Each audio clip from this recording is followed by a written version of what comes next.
So in this video, we're looking at another horror anthology, and I'm really excited about this one because there's two things that I really like: horror anthologies and found footage films, and they're both together in this one. I already did the first VHS review a few years ago. I'll put the link on there, but I thought I'd do VHS 2. So, as I'm doing the Halloween reviews, I thought this is the perfect time to do another horror anthology and also a found footage one at the same time. And I'll do the amazing VHS 2. So without further ado, let's have a look at it and get it reviewed. So the film starts off again as a found footage style, and what you believe is a voyeur watching a motel room with a couple getting it on, and he's caught. Turns out he's actually a private detective hired by the person's wife, and he's blackmailing him for some money to not show the video. They move on to the next task of finding a missing college kid and break into a house given as a lead. House is filled with old TVs and VCRs, all showing static and the VHS screen, and this leads onto the stories. So the first story is about a man waking up after an eye operation, having an implant fitted into his eye, which is experimental, so it is recording it at all times. He is warned he may see glitches, but it is a side effect. Strange things start to happen. He starts seeing scary people in his house and ghostly apparitions. The girl who he sees at the hospital appears at his house and offers to explain why he is seeing scary things. And it's revealed that she can hear whatever he can see.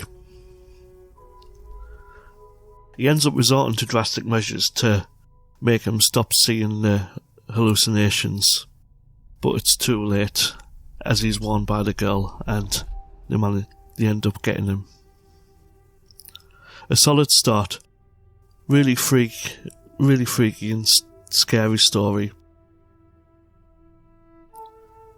The second story is a point-of-view zombie story, filmed on a GoPro with a man on a mountain bike going through a forest and stumbles in the middle of a zombie attack.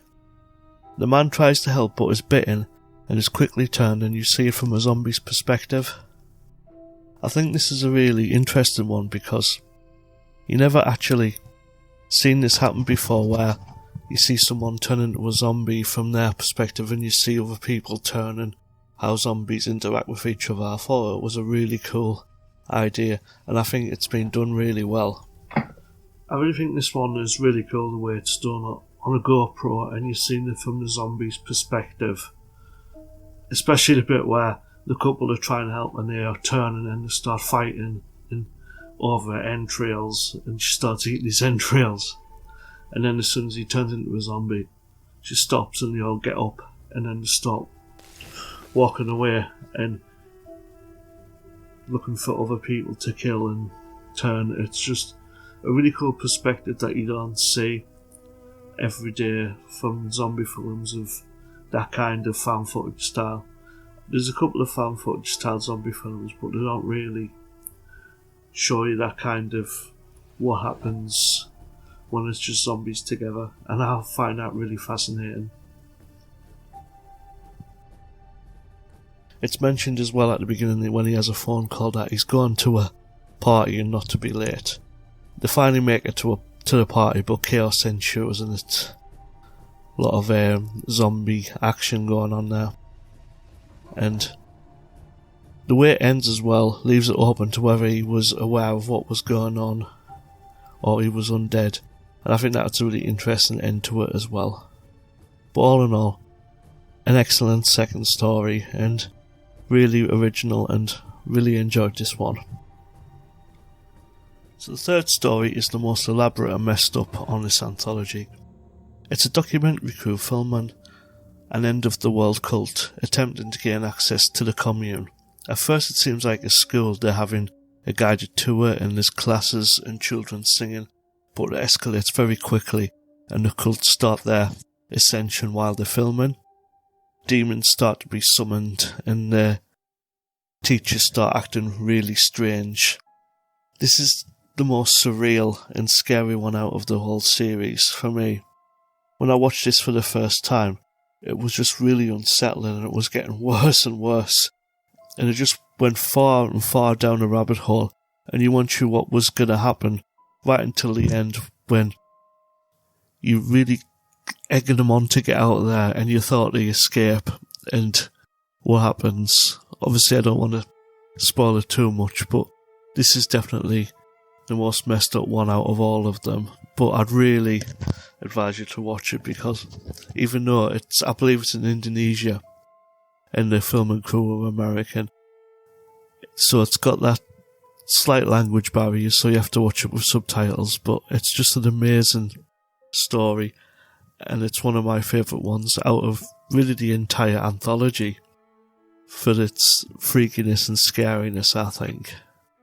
If I ever found this and put it on and watched it, I wouldn't be able to sleep for days. So yeah, really loved this one. So the fourth story is set like a horror movie style, of some brothers messing about and doing jackass-style pranks. Then something unexplained happens with a series of tremors and flashing lights. I think that this story is a really good one to end on, how it's done from different perspectives, just kids messing about, and then the filming, like an alien invasion really, and they really don't know what's going on. Slightly like Cloverfield in a way, where there's no lead up to it, it's just at a party and bang, it happens. I think it's done really well on this one as well, for a found footage perspective.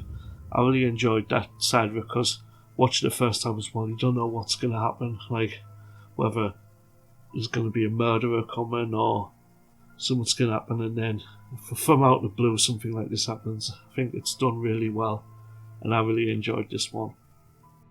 It's another one that sort of leaves you feeling quite empty inside afterwards, but again, brilliant how it sort of leads up to it, and at the beginning puts you in a really false sense of security.